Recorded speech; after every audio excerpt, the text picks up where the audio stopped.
Morning बच्चों, कैसे हैं आप सब लोग? होप सो अच्छे होंगे। तो चलिए जी, आज मैं आया फिर से नई अपनी वीडियो के और नई एनर्जी के साथ। तो बच्चों, हमारी जो PYQ सीरीज चल रही है पेपर 2 की, अब हम 2021 के पेपर पे हैं। तो आज हम देखिए कुछ क्वेश्चंस डिस्कस करने जा रहे हैं। क्वेश्चन क्या है? क्वेश्चन नंबर 14 से स्टार्ट करेंगे। Consider a sequential probability ratio test SPRT। तो SPRT का क्वेश्चन है, अच्छा क्वेश्चन होगा। SPRT to test H0, theta is equal to theta 0, H1, theta is equal to theta 1, and continue taking observation as long as this condition is fulfilled. क्या कह रहा है? SM belongs to between AM or RM. M goes from 1 to infinity, where SM is nothing but the partial sum of M items या M observations. AM जो है वो 0.90 plus 0.05 into M है, and RM जो है वो 0.25 plus 0.05 M है। On the basis of the following data, data क्या मिला है? पहली ऑब्जर्वेशन में 1 है, दूसरी भी 1 है, तीसरी 0 है, फोर्थ 1 है, फिफ्थ भी 0 है, सिक्स्थ भी 0 है। And decision will be may accept H1, reject H0 at fourth stage, may accept H1 at third stage, reject H1 at third stage। ऐसे कुछ कंफ्यूज करने के लिए जो है ऑप्शन आपको दिया गया है। ठीक है बच्चों, सिंपल है, स्टार्ट करते हैं। तो सीक्वेंशियल प्रोबेबिलिटी रेशियो टेस्ट यानी कि SPRT आपने पढ़ा होगा। ये एक सीक्वेंशियली जो है तरीका है हमारा नल हाइपोथेसिस को टर्मिनेट करने के लिए, और कंफर्म यहाँ पे विद प्रोबेबिलिटी 1 टर्मिनेशन होता है। चलिए, अगर वो बात की बात है, वो थ्योरेटिकल पॉइंट ऑफ व्यू है। तो सबसे पहले S1 मेरे बच्चों क्या बनेगा? SM है क्या? Summation of the n terms. तो S1 की बात कर रहे हैं तो पहली ऑब्जर्वेशन 1 है, तो S1 is equal to X1 which is nothing but 1। अब यहाँ पे क्राइटेरिया क्या होगा वो बाद की बात है। तो फिलहाल तो सिचुएशन ये है कि हमें AM और RM निकालना है, यानी कि हमें A1 निकालना है। A1 मेरे बच्चों किसके बराबर बनेगा? A1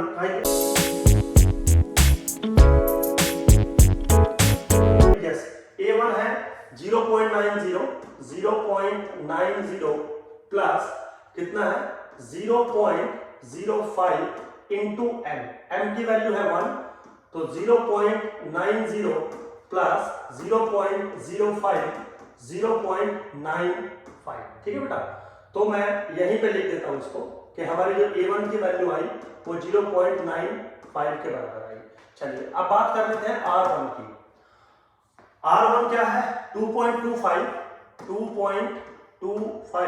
plus 0.05 into M। Again बिल्कुल ये 1 है, तो कितना आ गया? 2.30। तो मेरे बच्चों R1 की वैल्यू आ गई 2.30। ठीक है।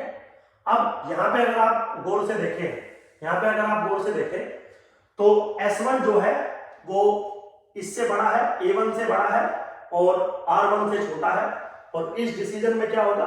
हम कंटिन्यू करेंगे प्रोसेस को, हम टेकिंग करते रहेंगे ऑब्जर्वेशन। अगर इसके अंदर है, अगर इससे बड़ा चला जाता है तो रिजेक्ट H0, इससे छोटा आ जाता है तो एक्सेप्ट H1 और टर्मिनेट द प्रोसेस। ये रूल होता है। ठीक, अब हम बात करते हैं, अगर हम H2 ले तो H2 किसके बराबर बनेगा मेरे बच्चों? X1 plus X2।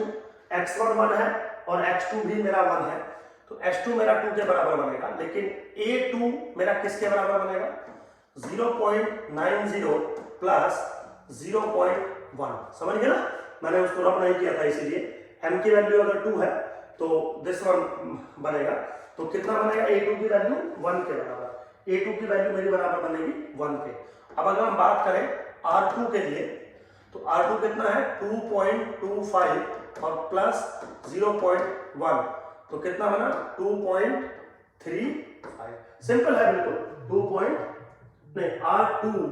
R2 मेरा 2.35 है। ठीक है, वो कैलकुलेशन आप एक बार चेक कर सकते हैं। तो क्या R2 A2 और R2 के बीच में बिलोंग करेगा? यस। इसका मतलब अभी हमें और जो है प्रोसेस फॉलो करना पड़ेगा। ठीक है बच्चों, सिंपल है, 2.25 और m की वैल्यू मैं 2 ले रहा हूं, तो ठीक है 35 यही बनना है, ठीक है। मतलब वो कैलकुलेशन आप एक बार देख भी सकते हो। तो अभी भी हमारा प्रोसेस जो है वो कंटिन्यू रहेगा। अब आ रही है बारी S3 की। S3 को अगर आप गौर से देखें तो ऐड करना पड़ेगा x3। x3 को जब आप ऐड करोगे तो वैल्यू सेम ही रहनी है, यानी कि S3 भी हमारा 2 के बराबर ही बनना है। अब बारी आती है A3 की। A3 किसके बराबर बनेगा? 0.90 प्लस 0.15, ठीक है बेटा। तो क्या आएगा? 0.1 या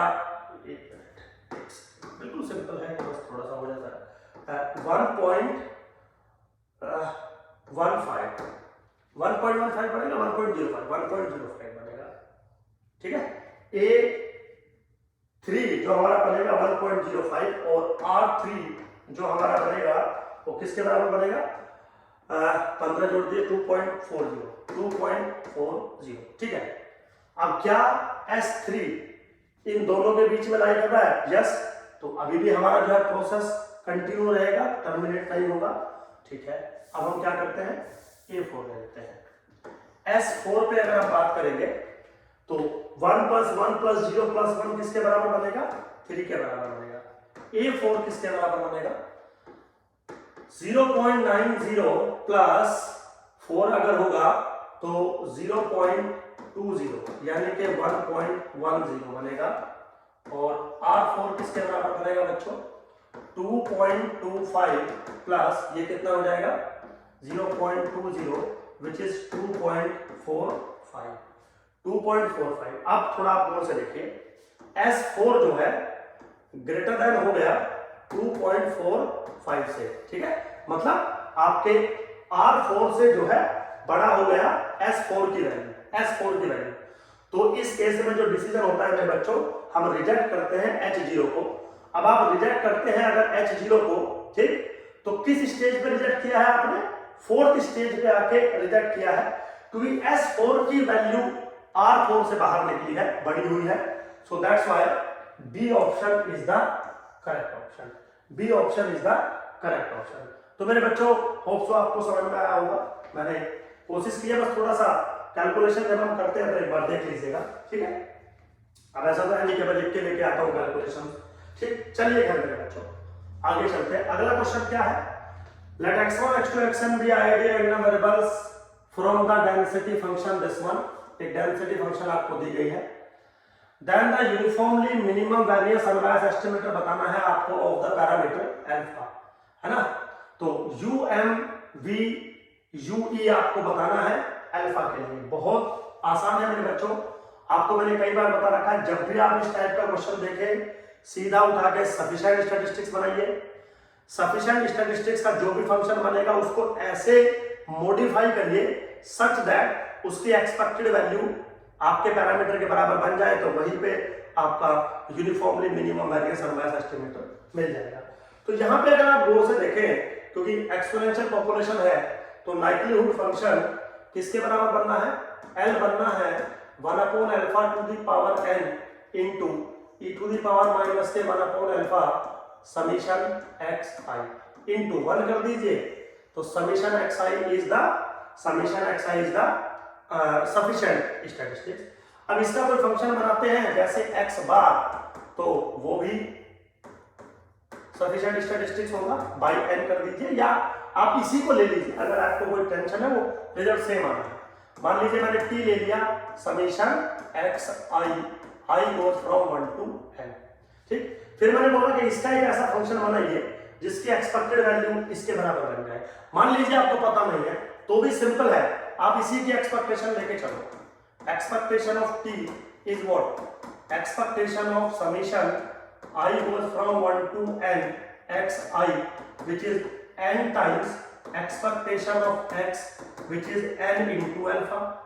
थोड़ा सा अगर आप इसको सिंप्लीफाई करेंगे तो expectation of t by n is equal to alpha, तो expectation of x bar is equal to alpha, ये लो।